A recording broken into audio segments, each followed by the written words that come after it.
Bonjour, bonjour. Nous reprenons donc une petite vidéo pour vous montrer comment le soleil, sans la lumière divine, soleil en tant qu'astre du jour, illumine la ville de Saint-Louis. Voyez vous-même comment ça se fait. Voici ma table. Là où la lueur du Seigneur venait, vous voyez vous-même. Et regardez comment cela se manifeste. Aussi simple que toutes les villes du monde. Voici le balcon. Voyez vous-même comment il est illuminé même au sol. Nous sommes à Saint-Louis. Et Saint-Louis est la ville frontière des 3 pays, l'Allemagne, la Suisse et la France où j'habite. Et je découvre depuis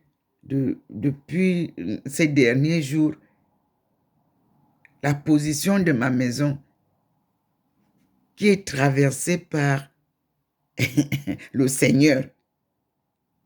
C'est-à-dire qu'il entre dans la maison venant de la rue de l'avenue du Général de Gaulle qui donne face à mon immeuble et à Bâle. Bâle est la ville suisse allemande. Puis maintenant, il entre, il va vers ma chambre, donc vers le derrière de notre bâtiment, et on se retrouve au parking de nos voitures face à l'Allemagne. L'Allemagne et la Suisse et la France partagent le Haut-Rhin.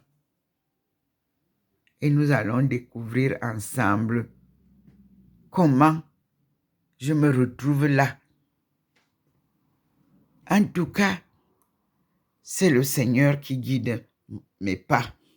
Et moi, je suis le chemin qu'il trace dans cette mission sacrée qu'il m'a donnée et qui s'accomplit pas à pas en le suivant fidèlement, avec une confiance inébranlable. Voici le balcon que vous voyez souvent. Il est maintenant illuminé par la lumière du soleil. Il n'entre pas dans la maison. Vous voyez vous-même. La maison, la lumière s'arrête là. Mais la présence permanente divine, vous l'observez, est là. Vous voyez bien comment le petit point vous montre ce que je suis en train de décrire. Ici, c'est la lumière du soleil. Je vous dis que c'est un cours magistral de la différence entre la lumière divine et la lumière des astres. Voilà le petit point sur ma table qui confirme ce que je vous dis. Et ce matin, j'ai reçu la leçon que je partageais avec vous tout à l'heure de Genèse. Je vous ai dit qu'on commence la lecture et je vous avais parlé de la première traduction de la Bible en langue différente de l'original, qui est confirmée s'appeler la langue Ndomo et la culture Ndomo, qui a été détruite à Tombouctou, mais qu'on a retrouvée avant destruction intacte à Tombouctou. J'avais signalé à l'UNESCO, mais malheureusement, avant que je ne puisse y aller, Tombouctou a été détruite. Mais Dieu préserve Et quand il te donne une mission, il t'enseigne. Ce matin, le Seigneur a fait un miracle dans la maison. Un miracle où il a traversé la salle et il m'a amené vers les livres que vous devez lire. Les livres de sagesse. Et là, nous sommes sur Focus, une vieille encyclopédie avec laquelle j'ai travaillé à l'université à Remington, mais j'ai travaillé avec l'ancienne édition qui était des années 80. Oui. Et vous verrez comment est-ce que l'édition de 71 nous édifie aussi. Et je l'ai. Avec Dieu, tout est possible. Et avec Dieu, rien n'est impossible. Mes frères et sœurs, louons Dieu, contemplons-le, glorifions-le. Vous voyez vous-même la lumière du soleil qui est pourtant très brillante. Ça n'illumine pas le frigo. Ça ne vient pas illuminer ici non plus. Où nous avons vu le matin comment le Seigneur a illuminé. Ça n'illumine pas. Non. Vous avez vu, non? Vous voyez vous-même? Non, ça n'illumine même pas le poignet que je tiens souvent, comme le Seigneur le fait. Ça n'entre pas dans la maison, comme la lueur du Seigneur. Voici le salon. Il n'y a pas. Voici la place du Seigneur, qui lui, il illumine là maintenant avec la lueur divine.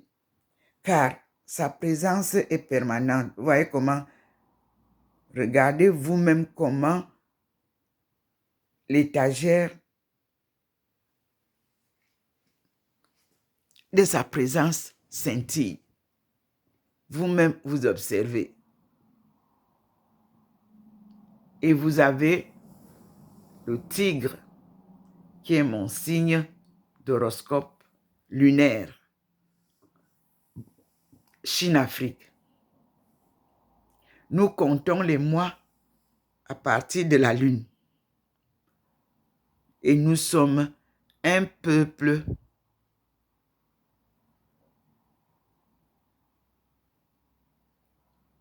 du vieux monde. Et nous portons les mêmes gènes.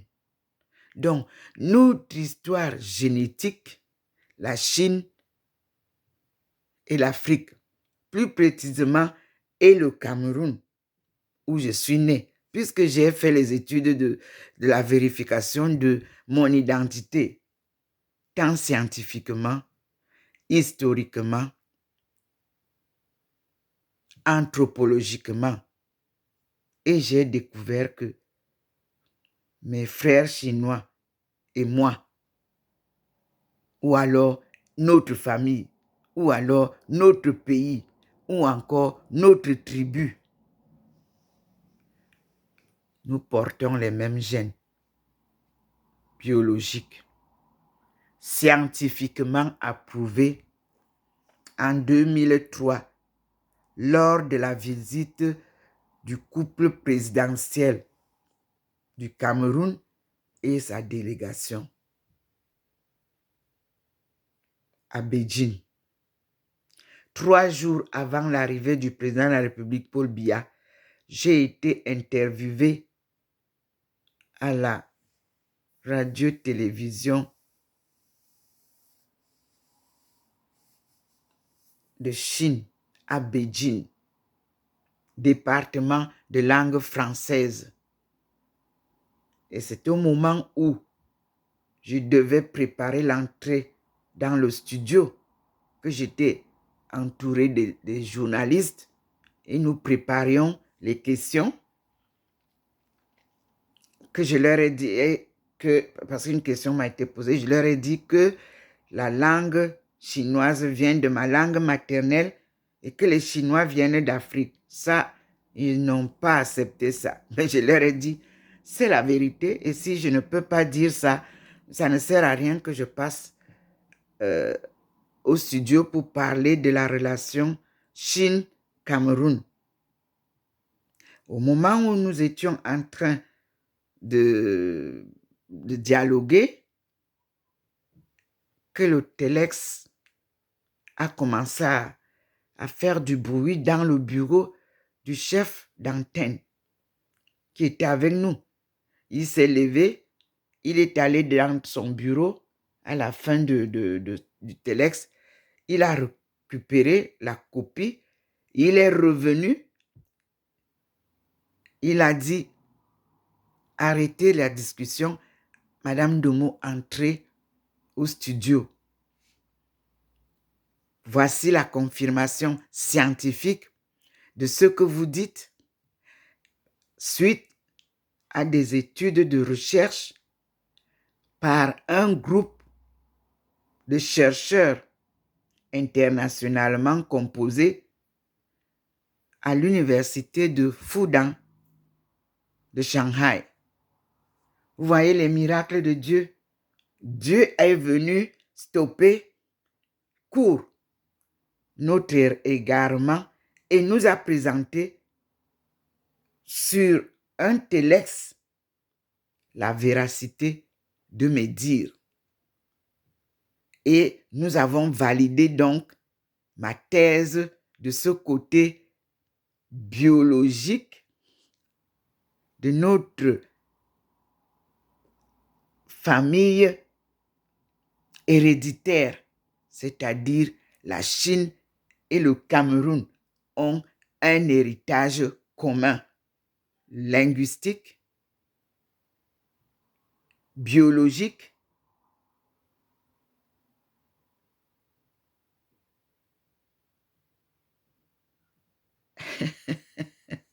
anthropologique. Seule la Chine et nous portons les mêmes gènes qui sont mentionnés dans ce téléx-là, validé par un groupe scientifique de recherche sur les origines de la Chine. Nous étions en 2003 lors de la visite officielle du président de la République du Cameroun, son Excellence Paul Biya. Malheureusement, lorsque j'ai voulu lui présenter tout ça, et les recherches et les résultats, j'ai été stoppé net par le chef de diplomatie à Beijing, avec tout le monde. Je vous rappelle toujours que lorsque le président est venu pour me saluer, parce qu'il n'a pas compris pourquoi, enfin, il a dû comprendre qu'on ne voulait pas qu'il me voie, parce que j'avais demandé une audience. Je vous dis que j'ai passé 3 mois, la main droite me faisait mal. Parce qu'il a voulu à tout prix que les gardes et tout le monde arrachent la main. Et le président de la République tenait fortement ma main. Un témoignage authentique des barrières que posent ceux qui sont appelés à faciliter la tâche du développement socio-économique que notre président de la République a mis en place. J'en fais partie, mais je suis resté zen, comme vous dites, parce que moi, je suis l'élève de la coopération Chine-Afrique qui a mis sur pied le gagnant-gagnant que vous retrouverez dans ma thèse Future Africa Take-Off in Light of Practice in Chinese Economic Development. A Divine Mission. Ce livre a été publié aux États-Unis depuis le 21 novembre 2011, après la soutenance et l'obtention du diplôme de doctorat d'État à l'université de Renmin Tashue. Renmin Tashue veut dire l'université du peuple.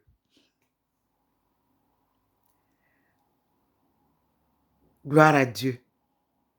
Je poursuis ma route derrière le puissant divin qui me traîne sans heurte sur un chemin sûr pour aboutir au décollage socio-économique du continent africain, région Sud-Sahara, dont je suis native au Cameroun. La parole de Dieu est parole de vérité et sa promesse se réalise toujours. Il est avec moi. Je vivais ça dans l'ombre. Je n'avais jamais fait du tapage dans les rues. Et le Seigneur a décidé aujourd'hui me présenter au monde et conduire la dernière phase avec moi, avec vous. C'est ça qu'on appelle en doctorat la phase post-doctorale. En ce temps-là, après avoir obtenu votre doctorat, vous faites le post-doc, c'est-à-dire vous allez vers le monde et vous apportez les solutions que vous avez eues pour la cause pour laquelle vous vous battez. Peuple africain, je suis à vous. Je suis sorti pour vous. Je souffre pour vous. Mais la joie de la victoire au bout du chemin, personne ne peut me l'arracher, cette joie-là. Et je voudrais la partager avec vous et le monde entier, avec les experts que j'ai rencontrés en Chine, à qui j'ai présenté mes découvertes, mes travaux à Kunming, et où j'ai retrouvé le début de la route de la soie, déjà bâtie par le côté chinois, le gouvernement chinois, et qui devait normalement s'enchaîner déjà avec la route des épices, car je leur avais montré la route tout droit jusqu'au Cameroun, à la porte de non-retour. Et ça va se faire. J'insiste, s'il vous plaît, le pont de Nachtigal, qu'on ne le transforme pas en énergie. C'est une barrière qu'on veut poser là pour que nous ne traversions pas. C'est le pont qui nous relie avec la Centrafrique, avec le Tchad, et à partir du Tchad, nous retrouvons la Guinée et toute la zone des Balkans, et nous retrouvons Tombouctou, et de Tombouctou, nous sommes reliés à l'Égypte, et après l'Égypte, nous traversons là où vous connaissez le machin de Suez là. Ce n'est qu'une petite tricherie. Et nous sommes en Asie. Tout ça se fera par route. C'est ce que j'avais prédit en 2002 à Kunming et qui est en train de se réaliser. Le Seigneur a ouvert le chemin et je vous avais dit sur le plateau Afrique Média que le Mali était le nœud, le dernier nœud qu'il fallait dénouer. Et le Seigneur l'a déjà fait. Il n'y a rien d'autre à faire. La colonisation s'arrête là et la liberté est donnée au peuple africain pour sa souveraineté d'antan que le Seigneur lui redonne. Et c'est pour ça que nous avons dit la sortie du chaos des peuples du Cameroun. Fils de Dieu, que j'appelle Benti, devenu Bentu. Et le Bentu, on vous dit Bantu. Effectivement, en prononciation française, B-E-N-T-O-U se lit Bantu. Mais nous, on est B. À part Ntu, néant, c'est-à-dire ces fils de Dieu devenus néants par l'esclavage dû à la colonisation, l'exploitation de l'homme par l'homme. Nous sommes à la fin de la récréation et le Seigneur avait dit que le 21e siècle sera le siècle africain. Et nous l'avons validé tous aux Nations Unies en 1995. Et c'est la femme qui portera le développement économique de l'Afrique subsaharienne. Cela, je crois que vous vous souvenez, les femmes, lorsque nous nous sommes retrouvés dans la case africaine, initiée par celle qui vous parle et le groupe de travail de l'UNIFEM. UNIFEM qui m'avait, de Chine, qui m'avait coopté pour préparer votre venue à la 4e conférence des femmes à Beijing en 1995. Comme je vous l'ai promis, mes frères, mes sœurs, et aussi à toutes les sommités, que je ne faillirai jamais, que je poursuivrai tout en restant volontaire bénévole de l'UNIFEM, département de la femme des Nations Unies. Pas à pas, je vous ai suivi. J'ai eu des mentors. J'ai eu le secrétaire général de l'ONU, Feu Kofi Annan, paix à son âme. J'ai eu le président Mandela, paix à son âme. J'ai eu Winnie Mandela en tant que femme dynamique que le monde entier a pleuré. Paix à son âme. J'ai eu en anthropologie Feu Tolera. La Burte, à qui mes parents, c'est-à-dire les chefs traditionnels du Cameroun, ont donné la sagesse africaine et ont enseigné ce que c'est que le Cameroun ou alors l'Afrique. Nul n'ignore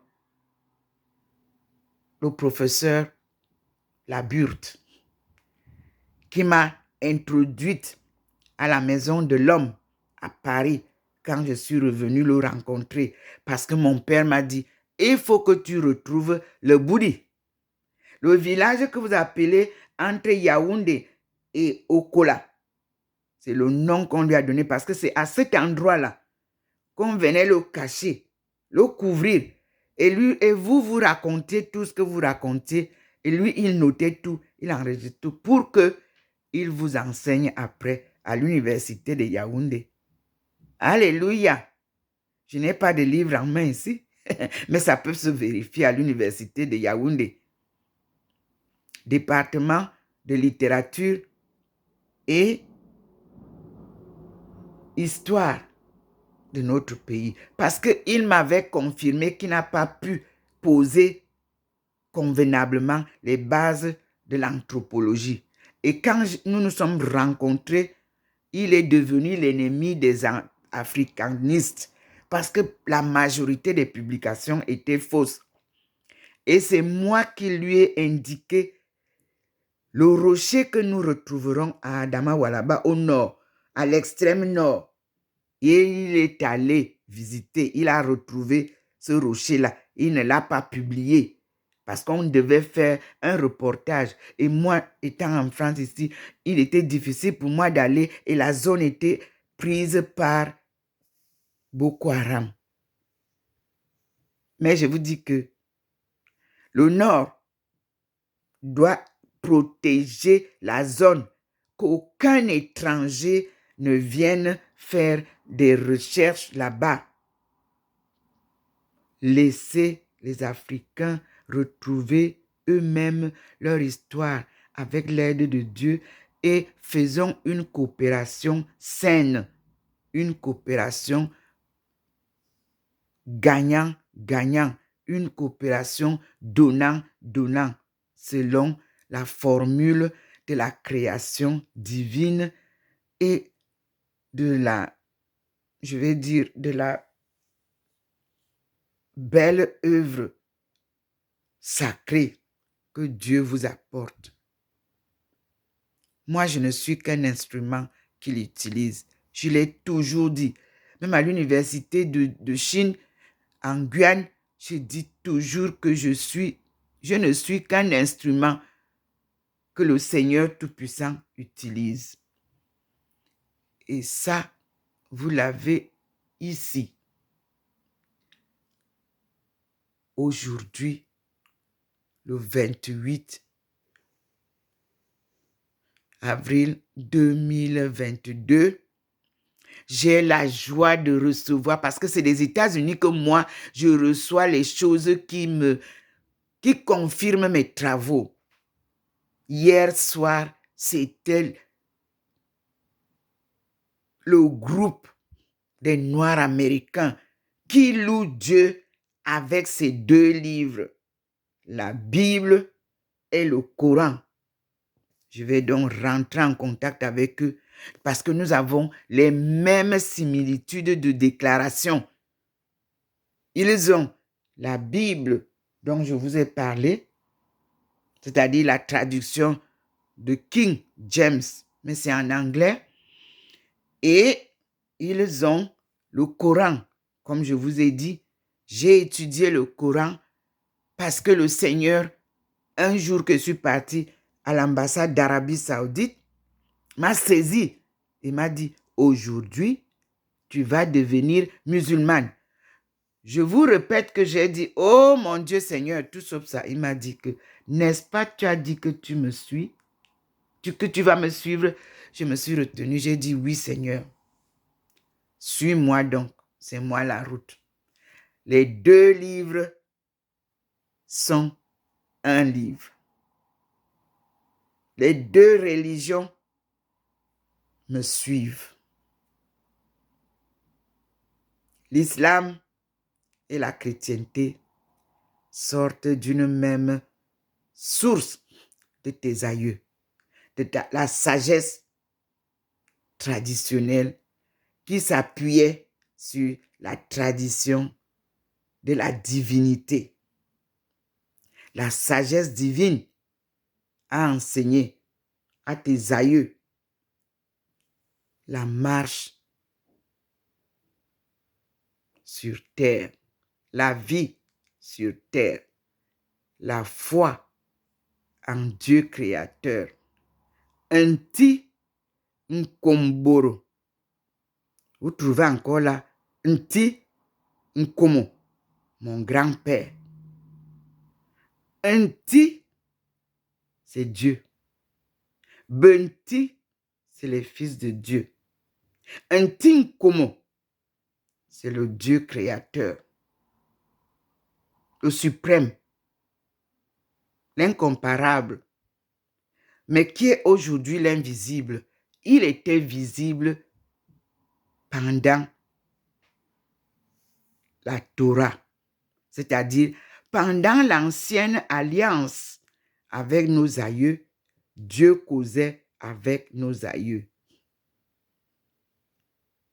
À cause de la transformation du monde erroné, Dieu nous parle à distance. Dieu nous parle devant nous, mais il est invisible. C'est pour ça que vous voyez ça. Vous voyez comment il nous présente qu'il est là. Vous voyez comment ça scintille. Vous voyez que nous sommes illuminés là. Mais je vous ai dit que la lumière du soleil s'arrête là. Vous-même, vous voyez.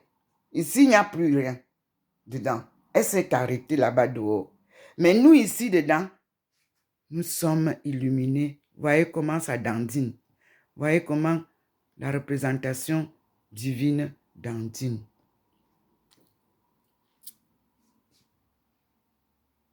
À chaque pas, Dieu me procure tout ce qu'il faut pour parler à la jeunesse, pour parler à la femme et pour parler aux hommes. Ma marche est un marathon avec Dieu sans compétition.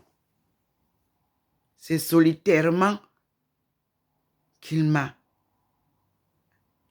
tenu par sa forte main et qu'il me conduit. Nous disons merci au Seigneur et gloire à Dieu. Nous continuons la journée toujours en présence du Seigneur chez moi. Dans l'appartement 25 de l'avenue du Général de Gaulle au 93A.